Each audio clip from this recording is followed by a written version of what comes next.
యుద్ధం ఆరమైతే యుద్ధానికి సంబంధించినటువంటి బేసుల నుంచి యుద్ధ విమానాలు తీసుకెళ్లడం కొంత ఇబ్బంది అవ్వచ్చు. ఎందుకంటే వరుసబెట్టి యుద్ధ విమానాలు నడుస్తూ ఉంటాయి. అదే సందర్భంలో ఒకటి పైకి వెళ్ళడం, ఒకటి దించడం, ఇదే పని నడుస్తూ ఉంటుంది. ఈ టైంలో కొత్త యుద్ధ విమానాలు ఏమన్నా అంటే అర్జెంటుగా ఎక్కడన్నా ఆ బేసుల మీద దాడికే ప్రయత్నిస్తే శత్రు దేశాలు ఎప్పుడైనా సరే, అప్పుడు వేరే చోట ల్యాండ్ చేస్తూ ఉండాలి, డైవర్ట్ చేస్తూ ఉండాలి. అది ఎక్కడ చేయాలి? వేరే బేస్‌లు ఏర్పాటు చేయడం అంటే కష్టం కాబట్టి, ముందు తెలివిగా భారత ప్రభుత్వం ఏం చేసింది గత కొన్నేళ్ల నుంచి చాలా జాగ్రత్తగా అనేక జాతీయ రహదారుల్ని యుద్ధ విమానాలు దిగడానికి అనువుగా తయారు చేసింది. మనకి ఆంధ్రప్రదేశ్‌లో కూడా బాపట్ల దగ్గర ప్రకాశం జిల్లాలో అట్లాంటిది ఒక పెద్ద హైవేని ఏర్పాటు చేసింది.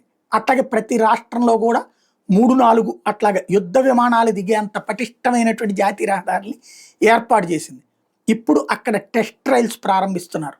రాబోయేటటువంటి రోజుల్లో జరగబోయే పరిణామాలకి సంకేతంగా.